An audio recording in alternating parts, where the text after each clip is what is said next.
Halo, assalamualaikum warahmatullahi wabarakatuh. Teman-teman, kembali lagi di channel saya, si Gatot.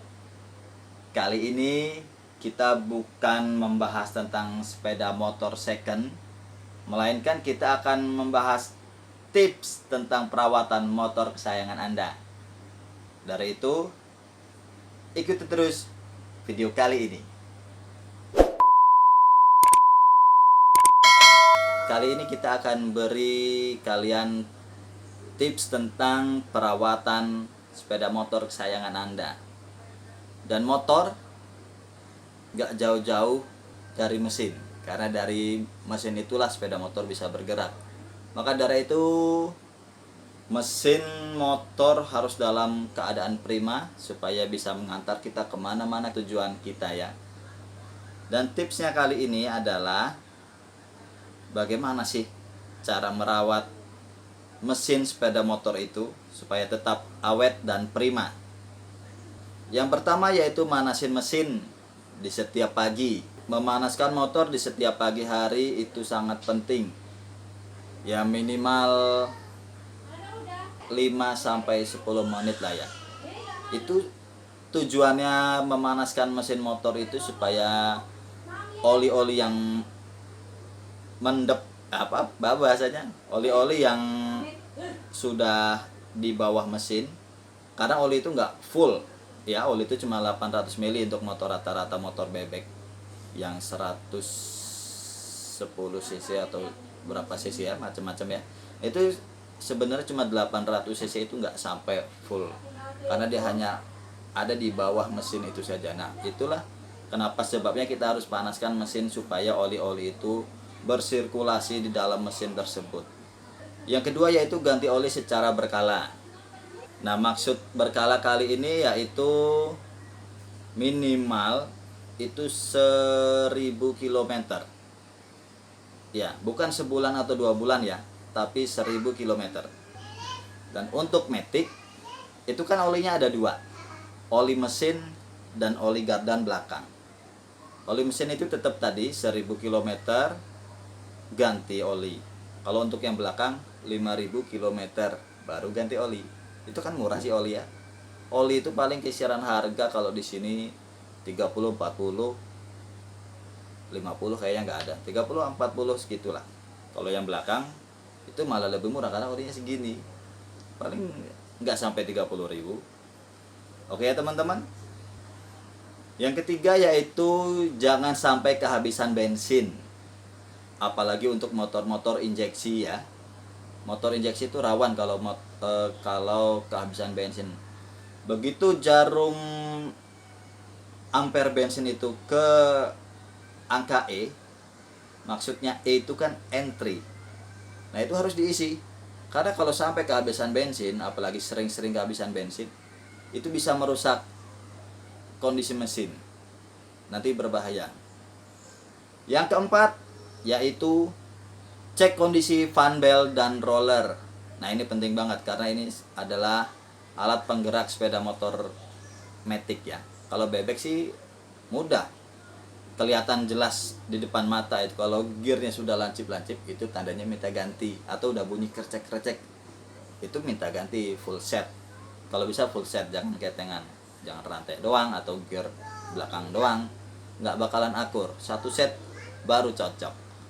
Kalau untuk yang matic itu harus diperiksa secara rutin bagian fan belt, CVT belakang, apa puli-puli roller juga itu harus rutin dicek. Kalau nggak bisa ngecek sendiri kita cek ke bengkel. Karena yang dikhawatirkan putus di jalan. Jangan sampai ya teman-teman. Nanti motor hidup digas-gas nggak jalan, kita nggak tahu apanya, ternyata fan beltnya putus. Itu banyak kejadian motor-motor matic. Dan jangan sampai terjadi kepada kawan-kawan sekalian. Yang kelima, perawatan aki. Nah ini penting banget karena motor-motor yang terbaru sekarang, apalagi yang matic 150 cc itu nggak pakai engkol. Jadi semuanya pakai starter aki, lampu juga hidup terus kan motor sekarang ini kan. Jadi lampu hidup, nggak pakai engkol, otomatis starter terus. Dan apalagi sekarang ini motor-motor terbaru itu ada ISS, Idling Stop System. ISS itu di saat berhenti sekian detik motor keadaan mati. Nah, dari mati ke mesin hidup lagi walaupun cuma digas doang, itu otomatis dia muter starternya, dan starter itu makan aki ya teman-teman ya. Jadi harus dirawat benar-benar akinya. Kalau sudah indikator aki sudah naiknya cuma sedikit atau sudah ke warna merah, itu kita harus cari aki cadangan. Oke ya teman-teman. Yang berikutnya itu ke nomor 6, ganti oli shock breaker.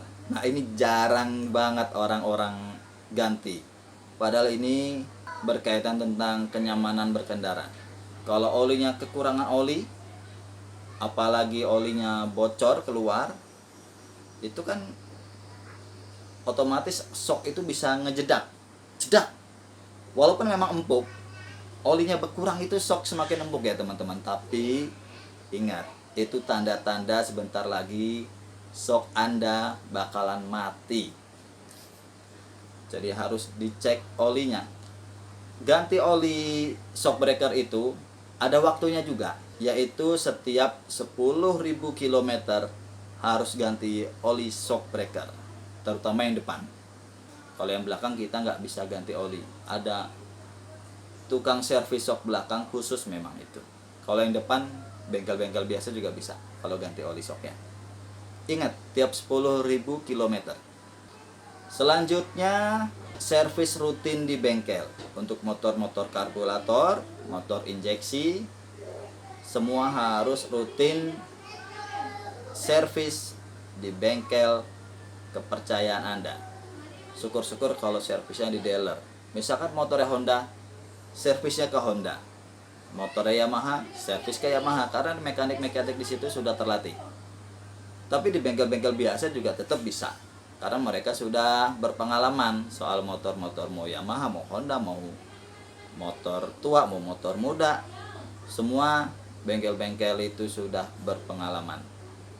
Dan untuk servis rutin itu bisa per 3 bulan sekali kita servis, biar bersih ya teman-teman ya. Kalau bersih kan kinerja mesin akan semakin meningkat. Selanjutnya yaitu menggunakan bensin yang berkualitas. Nah, untuk teman-teman semua, sesekali kita harus ganti premium dengan Pertamax atau Pertamax Turbo, supaya mesin itu merasakan hal yang berbeda ya. Nggak melulu soal harga murah, karena Pertalite, Pertamax itu pun harganya kaceknya nggak jauh dari harga premium itu sendiri. Oke teman-teman, sampai di sini video kami. Semoga bermanfaat buat kalian. Dan bila ada pertanyaan boleh ditanyakan di kolom komentar. Dan jangan lupa subscribe, share video kami supaya teman-teman kalian juga mengetahui tips-tips yang kami berikan. Nanti juga ada tips-tips lainnya. Kalau ada yang mau ditanyakan tadi itu di kolom komentar, nanti akan kami jawab di video-video berikutnya. Oke ya teman-teman, sampai di sini dulu. Wassalamualaikum warahmatullahi wabarakatuh.